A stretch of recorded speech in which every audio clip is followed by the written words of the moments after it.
안녕하세요 여러분. 참 정신없는 화요일입니다.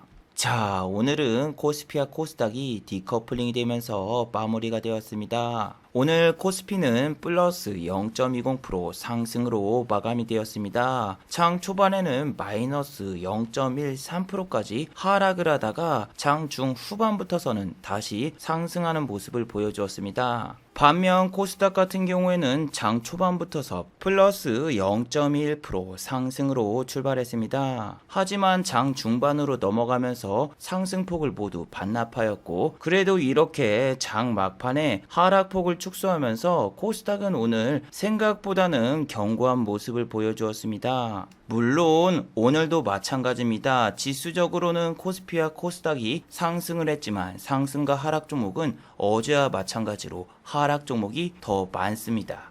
그리고 수급도 어제와 마찬가지입니다. 개인만 매수하고 있고 코스피와 코스닥을 외국인과 기관은 양 매도를 하고 있습니다. 현재 외국인과 기관 투자자들이 이렇게 양매도를 보이고 있는 것은 내일 있을 미국의 FOMC 회의 때문이죠. 거기다 이번 주 금요일은 미국의 선물 옵션 동시 만기일입니다. 자, 과연 한국 증시는 이런 빅 이벤트 속에 과연 어떤 모습을 보여줄까요? 외국인과 기관의 양 매도가 계속되면서 한국 증시는 조정이 찾아올까요? 아니면 반대로 외국인과 기관의 수급이 돌아오면서 한국 증시는 오히려 상승하는 모습을 보여줄까요?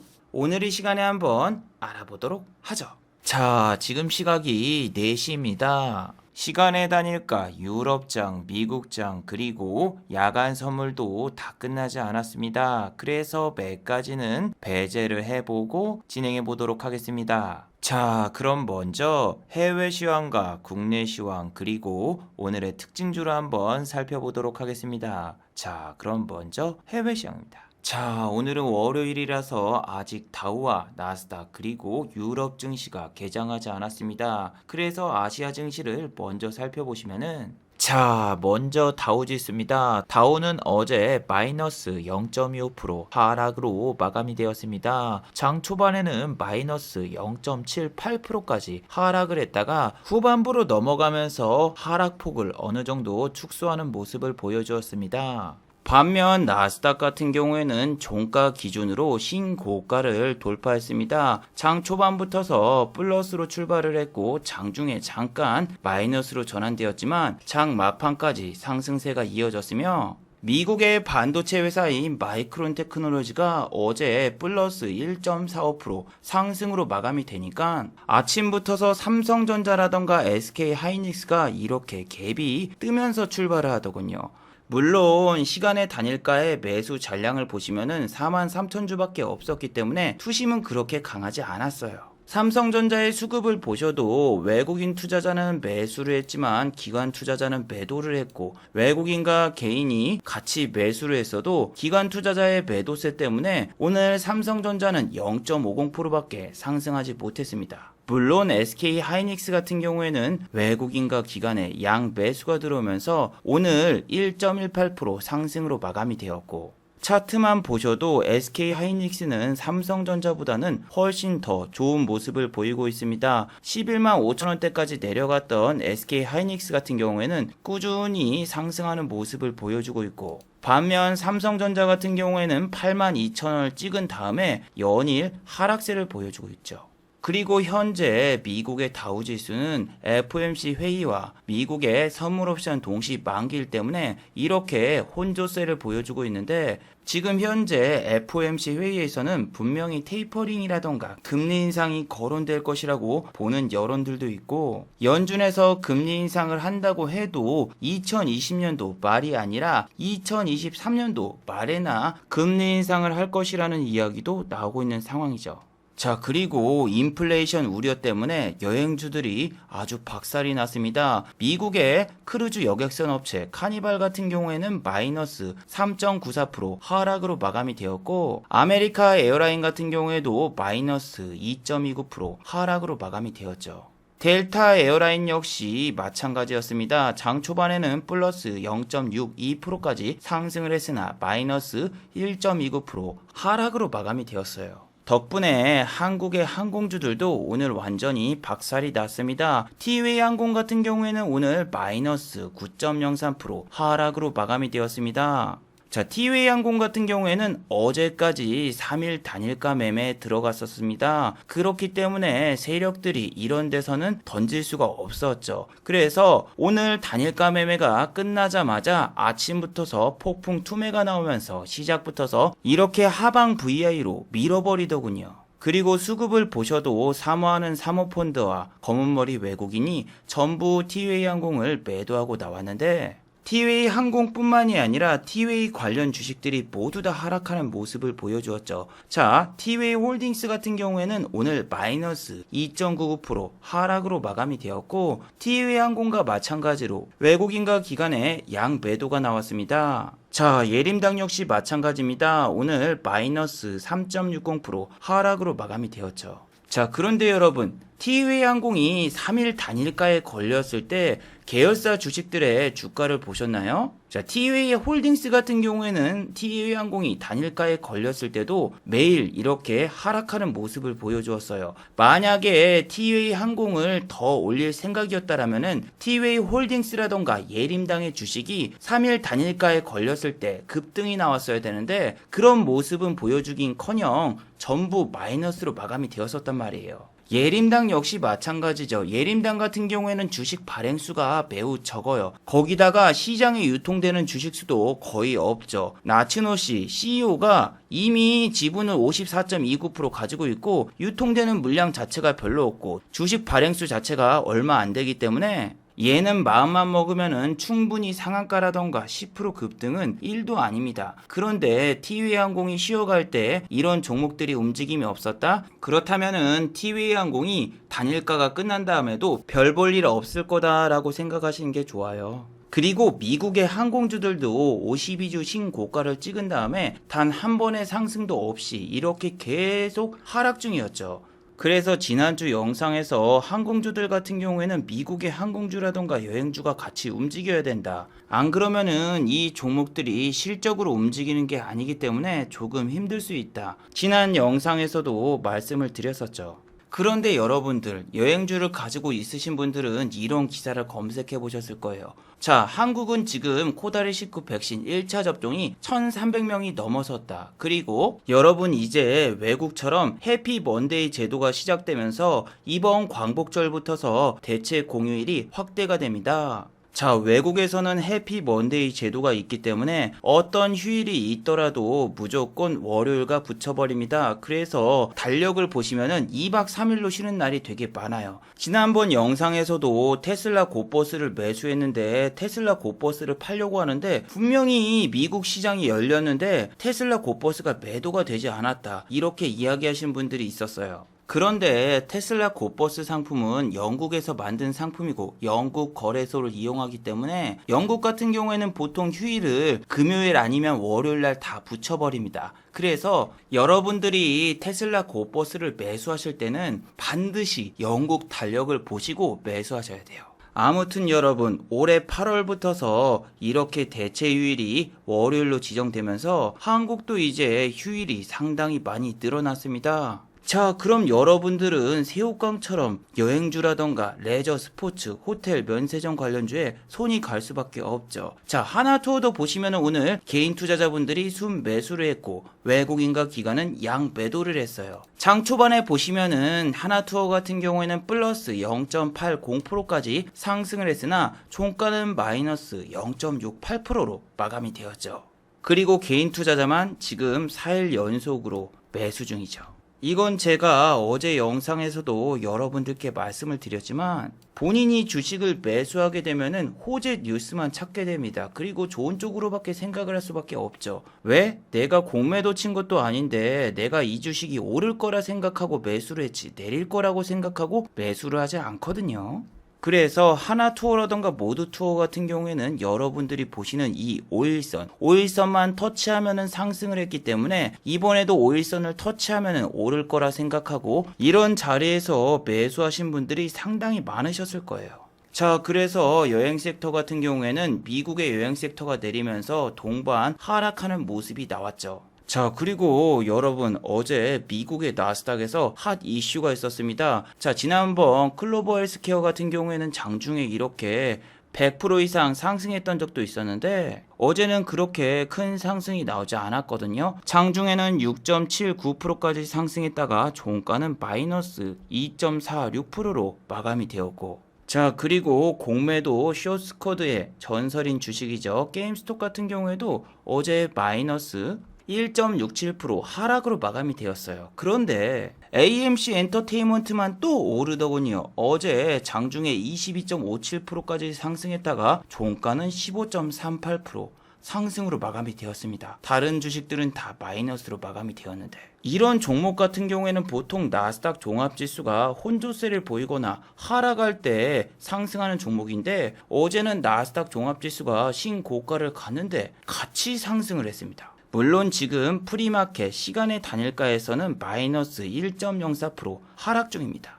어제는 나스닥의 언택트주가 상당히 강한 모습을 보여줬습니다. 자, 알파벳 구글이죠. 구글 같은 경우에도 플러스 0.77%가 상승하면서 신고가를 달성했고, 자, 아마존 같은 경우에도 어제 플러스 1.11% 상승으로 마감이 되었습니다. 자, 언택트 관련주가 어제는 너무 강한 모습을 보여주었어요. 하지만 한국의 언택트 관련주는 오늘 오히려 조용한 모습을 보여주었죠. 네이버 같은 경우에는 오늘 상승을 하지 못하고 그냥 0%로 마감되었습니다. 최근 네이버 같은 경우에는 이렇게 상승세가 지속되면서 이제 약 5% 정도만 더 상승을 하면은 지난번 52주 신고가를 돌파할 수 있는 상황입니다. 그리고 네이버와 반대로 카카오 같은 경우에는 오늘도 종가 최고가로 마무리되면서 52주 신고가를 돌파했습니다. 자, 카카오는 지난번 액면 분할과 신사업 분사 이야기가 나오면서 주가가 상당히 많이 흔들렸는데 오히려 주가는 크게 상승이 나왔고 공매도가 이렇게 많은데도 불구하고 카카오의 주가는 52주 신고가를 달성했습니다. 자, 그리고 개인 투자자분들 같은 경우에도 카카오의 공매도가 가능한데 현재는 장이 끝나서 약 13,000주 정도가 공매도가 가능하다고 나와 있지만 장중에는 이렇게 공매도를 칠 수 있는 수량이 많지는 않아요. 카카오 같은 경우에는 여러분들이 아시다시피 이렇게 공매도 탑 10 안에 들어가는 공매도 상위 종목인데 정말 신기하지 않나요? 공매도가 저렇게 쌓였는데 이렇게 조금씩 올라가면서 결국 52주 신고가를 돌파하고, 우리가 생각하는 공매도가 많은 종목들은 시젠같이 공매도 때문에 매일 내리는 종목을 상상하게 되는데 카카오는 정반대의 모습을 보여주고 있죠.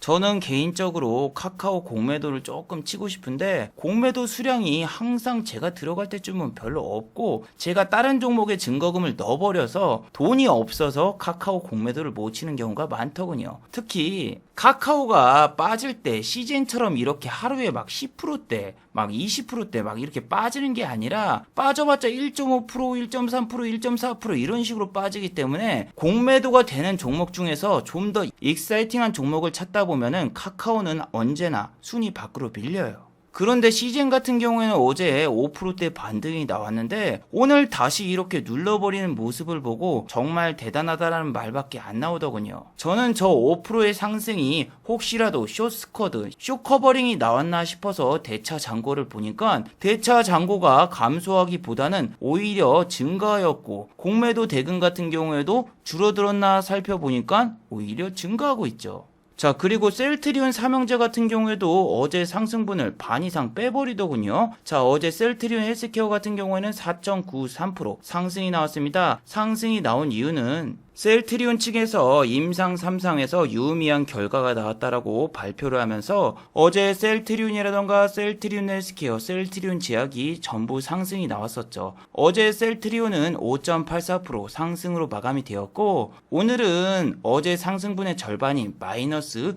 2.14% 하락으로 마감이 되었습니다. 자, 그래서 어제 셀트리온이 크게 상승이 나왔길래 공매도라던가 대차 잔고가 조금이라도 줄어들었나 살펴보니까 공매도의 대차가 줄어들기보다는 오히려 이렇게 대차가 더 늘어났고 공매도 같은 경우에도 어제 이렇게 많이 늘어난 모습을 볼 수가 있죠. 어제 수급을 보시면은 외국인과 기관이 양 매수를 했고 외국인 같은 경우에는 3일 연속 순 매수가 들어왔길래 얘네들이 오늘 파느냐 마느냐가 정말 관건이었습니다. 하지만 외국인 투자자 같은 경우에는 어제 샀던 물량의 절반을 팔았고 그 결과 어제 상승했던 상승분의 절반을 반납하고 말았죠. 자, 그리고 오늘 대원전선이라던가 이런 전선 관련주가 급등을 하고 구리 관련주가 급등이 나왔었거든요. 구리 가격이 이렇게 뭐 급등이 나와서 전선 관련주가 급등이 나오고 있다. 저런 뉴스로 오늘 대원전선 이런 종목이 상한가를 갔잖아요. 그런데 제가 기사를 봐도 그렇고 구리 가격을 봐도 그렇고 구리 가격이 오르고 있는 게 아니라 구리 가격이 지금 하락하고 있거든요. 보세요. 지금 구리 가격은 마이너스 3.85% 급락이 나오고 있잖아요. 미국 거래소 말고 런던 거래소도 보세요. 런던 거래소도 지금 마이너스 3.70% 하락 중이란 말이에요. 아니 5월달이면 이해를 하겠어요. 5월달 같은 경우엔 구리값이 사상 최고치로 올라서 전선업계가 매출이 확대가 될 것이다. 이건 이해가 가는데 구리 가격이 지금 폭락이 나오고 있는데 구리 관련주가 상한가를 간다? 아니 제가 아침에 구리 관련주 대창이라던가 이구산업 이런 종목들을 막 보는데 이런 종목이 급등이 나오고 있어. 그래서 런던 거래소하고 미국 거래소 구리 가격을 보니까 폭락이 나오고 있는데 얘네가 오르고 있습니다.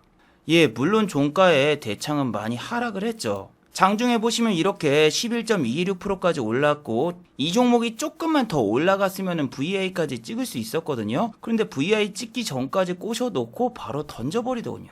그런데 아무리 생각해도 제가 이해가 안 가는 거예요. 어떻게 전선 관련주가 구리 가격이 저렇게 내리고 있는데 상한가를 가지? 혹시 이거 파평윤씨?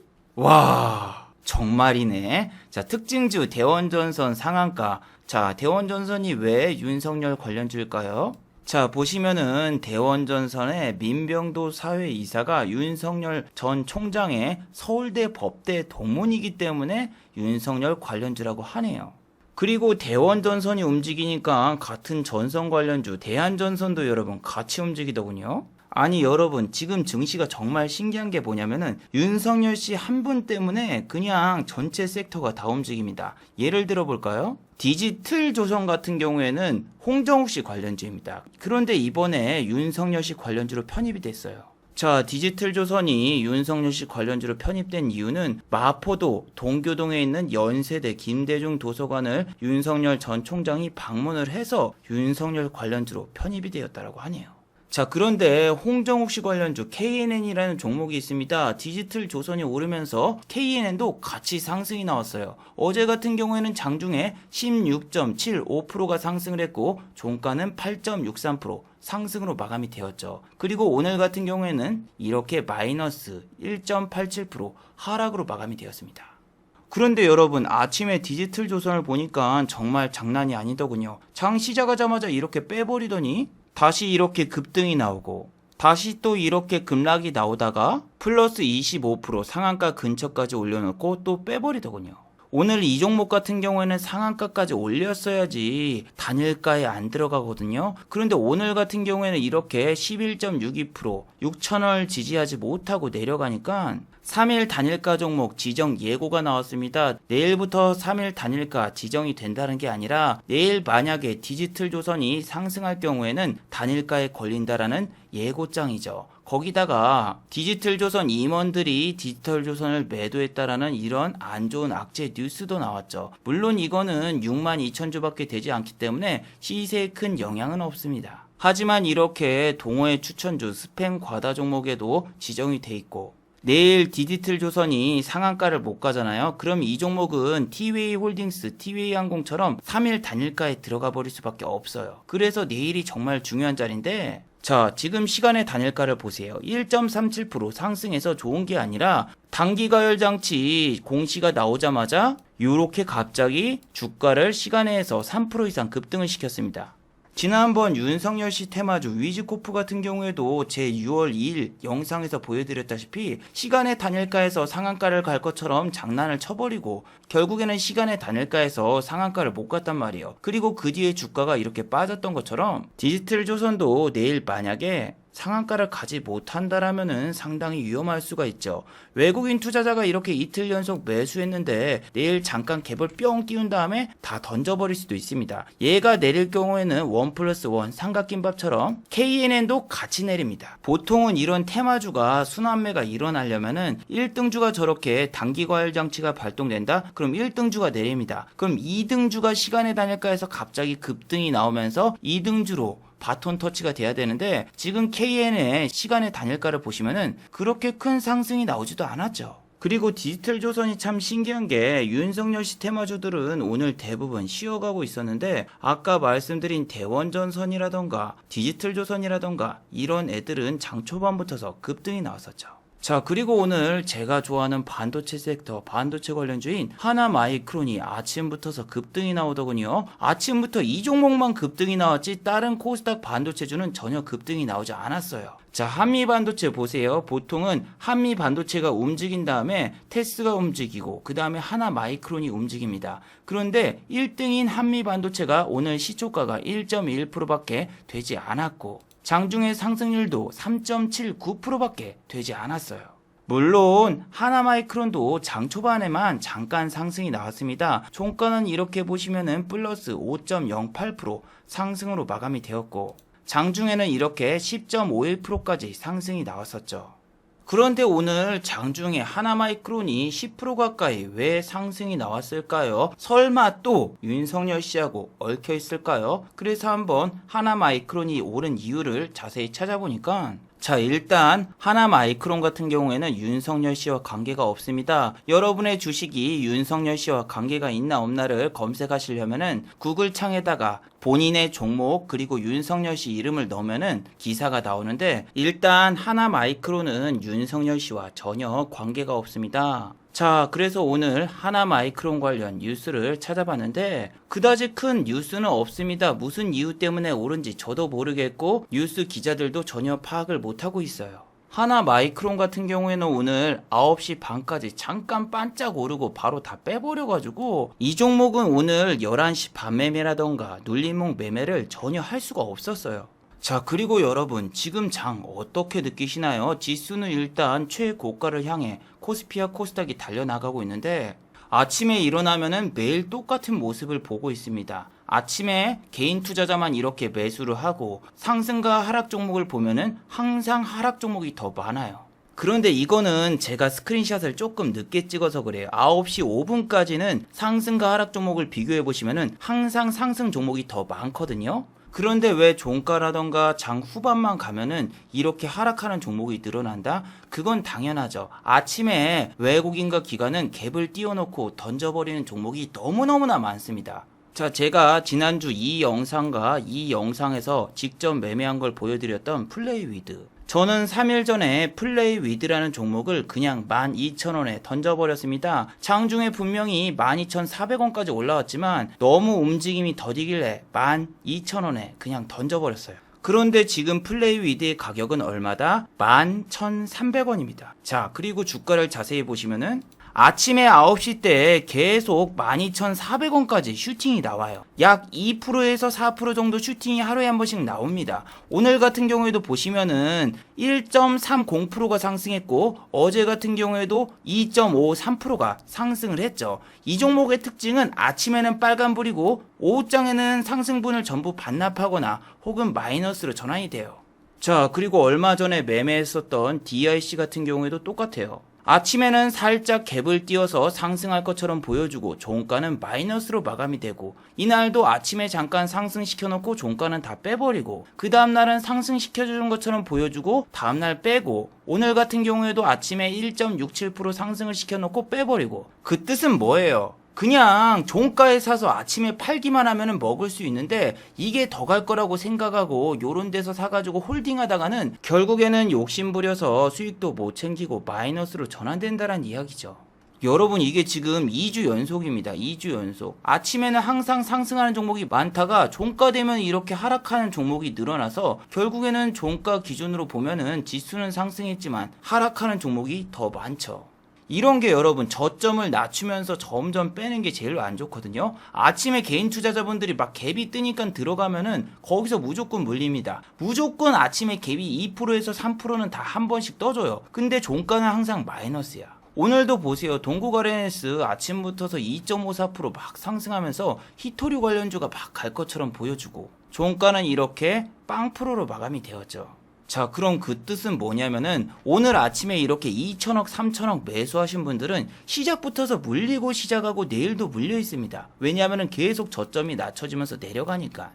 자, 지금 증시가 더 답답한 이유가 뭐냐면은 지난번 여기 고점이 있잖아요. 여기 물리신 분들을 탈출을 안 시켜. 여기서 또 탈출시킬 것처럼 보여주고 빼버려. 그러면은 여기에 물려 계신 분들 이렇게 빠지잖아요. 그럼 물 탑니다. 왜냐면은 다음번에는 여기 터치 못해도 요런 데만 오면 나가야지. 근데 요런 데까지도 안 올려줘 이제는. 여기서 이만큼 고점을 찍었으면 그 다음날 난 여기서 나가야지 하고 이런 데서 물 타. 근데 여기도 안 보내주고 더 빠지고 여기서도 보낼 것처럼 보여주고 더 빠지고. 그래서 여러분 요즘에는 그냥 빠지는 종목 위주로 매매를 하거든요. 근데 너무 빠지는 종목도 조심해야 됩니다. 액션스퀘어는 어제 영상에서도 말씀드렸지만 얘 같은 경우에는 보통 8%에서 9% 정도 빠지면 반등이 나오는데 오늘도 자리가 오나 싶어가지고 관찰을 했는데 일단 밑에 호가창이 너무너무나 얇고 체결강도 자체가 너무 낮죠. 그리고 이런 종목이 빠질 때는 악재가 있나 없나를 검색해 보셔야 돼요. 그런데 게임 관련주 뉴스를 검색해 보시면 좋은 뉴스가 별로 없습니다. 중국 판호 신청이 막혀서 중국의 게임 수출이 거의 불가능하다. 그리고 한국 게임사들은 중국 시장을 포기하고 미국과 유럽 시장 공략에 힘써야 된다. 이런 기사가 나오고 있죠. 그리고 게임 섹터가 오르고 있나 내리고 있나를 일단 확인해 보셔야 되는데 모바일 게임 섹터 같은 경우에는 등락률을 보시면은 오늘 대부분 하락 중이죠.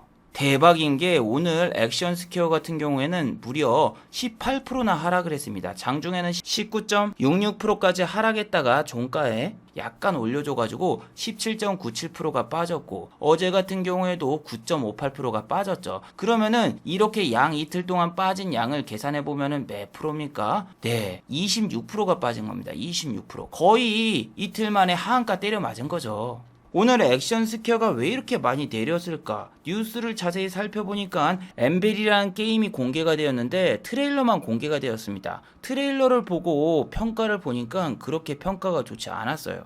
옛날에 NC소프트 같은 경우에도 이렇게 리니지 M이 출시가 된다라고 뉴스가 나왔는데 정작 출시가 된 다음에 너무 별로라서 주가가 급락했던 적이 있었습니다. 자, 기사의 날짜를 보시면은 2017년도 6월 20일이었는데 6월 20일 날 NC소프트의 주가는 무려 11%가 급락이 나왔었죠.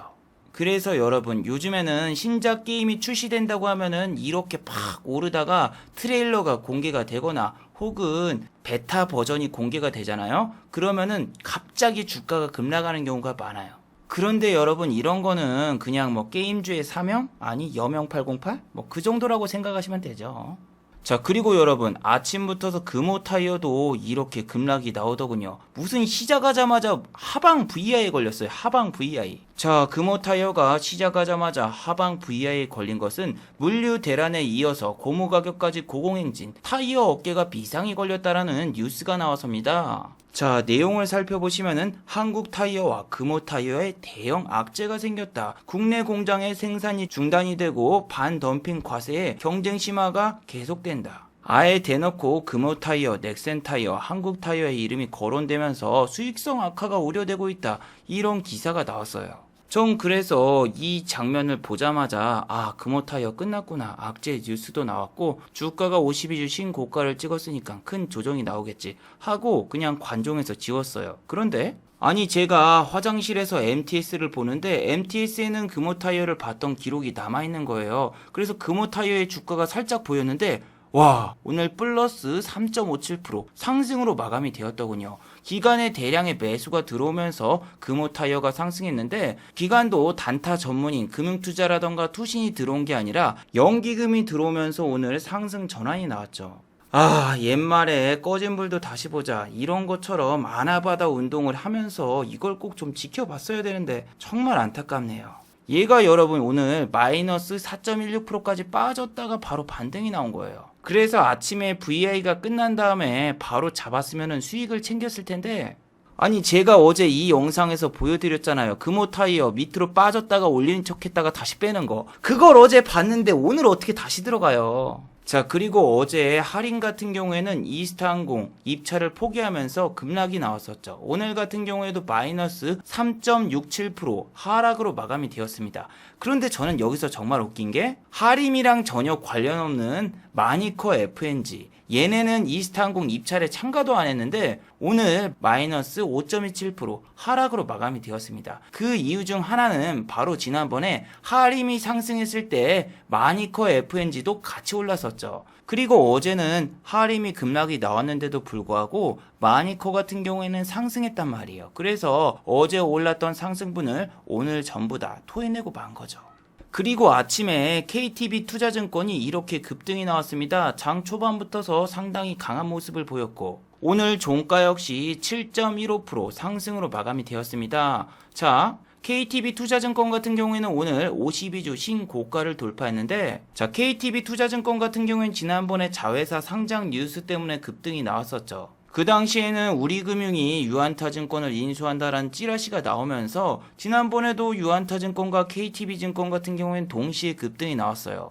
그런데 오늘도 유안타증권은 KTB투자증권처럼 같이 상승이 나오더군요. 오늘 유안타증권은 플러스 2.15% 상승으로 마감이 되었습니다. 물론 오늘 증권 섹터 자체가 전부 상승을 했습니다. 두 개의 증권사를 제외하고 모든 증권사가 이렇게 상승을 했고 이 중에서 KTB투자증권이 가장 큰 상승률을 보였는데 요즘에는 외국인이랑 기관이 이렇게 양매수가 들어오면은 그 다음날 전부 다 던질 걸 아니까 오히려 양매수 종목을 저는 꺼리게 되더군요. 저는 어떤 종목을 좋아하냐면은 한쪽에서는 던졌어. 아니면 한쪽에서는 받거나 아니면은 양쪽 다 매도를 했는데 매도량이 별로 그렇게 크지 않아. 그럴 때는 그 다음날 갭이 뜨는 경우가 많거든요. 자, JYP 같은 경우에도 보시면은 어제 외국인이 던졌어. 근데 기관이 매수했네. 그리고 오늘 신고가 찍었죠. 그런 것처럼 요즘에는 양매수가 들어와도 던질 게 생각이 되기 때문에 그렇게 큰 기대는 안 됩니다. 특히 연기금이 요즘 매수를 잘 안 하잖아요. 옛날에는 연기금이랑 외국인이 양매수 들어온다?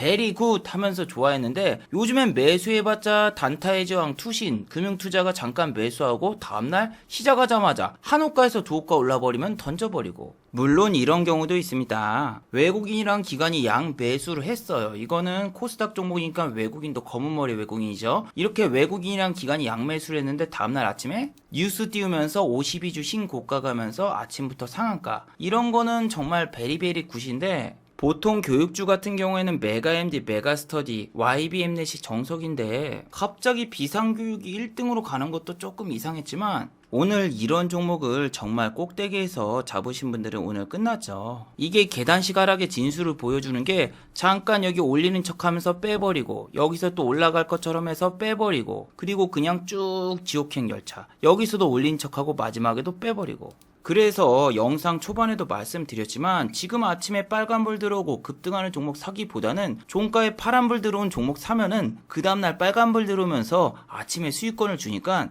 내리는 종목에서 여러분들이 종가 베팅할 종목을 찾아보세요.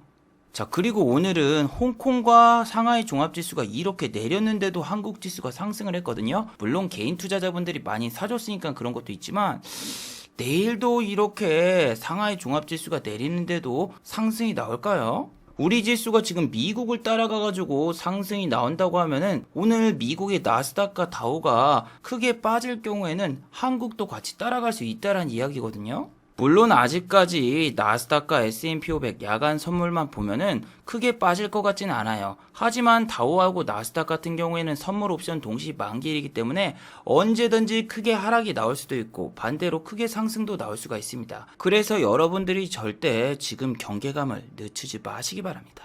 자, 마지막으로 한번 정리해 보도록 하겠습니다. 1번, 호재 뉴스만 찾아보지 마세요. 오늘은 여행주들이 백신 접종자 수 1,300명 돌파 이런 뉴스와 대체유일 확대 뉴스만 보면은 엄청나게 크게 상승할 것 같은 느낌이 드셨죠. 하지만 전날 미국의 여행주들이 대거 하락을 했었고 또 장중 매도만 보셔도 외국인과 기관이 이렇게 매도 중인 거를 확인하실 수 있단 말이에요. 그래서 여러분들이 그냥 뉴스만 보고 매수를 하시는 게 아니라 장중 매동도 체크를 하고 전날 미국의 같은 섹터가 어떤 모습을 보였는지 체크를 하신 다음에 매수를 해보시기 바랍니다. 자, 두 번째, 지금 왜 이 주식이 급등이 나오고 있을까? 모를 때는 이 방법을 써보세요. 왜 지금 이 주식이 급등이 나오고 있지? 아무런 이유도 없는데? 그럴 때는 그 종목을 구글 검색창에 적으신 다음에 뒤에 윤석열 혹은 이재명 이렇게 검색을 해보세요. 그럼 정말 신기하게도 지금 이 종목이 왜 급등하고 있는지 이유가 전부 다 나옵니다. 오늘 대원전선 같은 경우에도 구리값이 폭락을 했는데 사회이사가 윤석열 씨하고 친분이 있다라는 뉴스 때문에 상한가를 갔잖아요.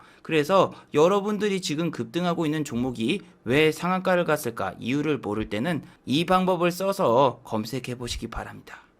자, 유튜브 광고도 끝까지 시청해주시면 정말로 고맙겠고, 좋아요와 구독하기도 많이 눌러주시면 정말로 고맙겠습니다. 아, 그리고 또 어제 생방송 전에 저를 후원해주신 정말 고마운 분들이 계셨네요. 네, 제 유튜브 영상 밑에 있는 투네이션 후원하기 버튼을 눌러주시면 저를 후원해주실 수 있는데, 스마일님, 인치호님, 후원 1000원 정말 감사드립니다.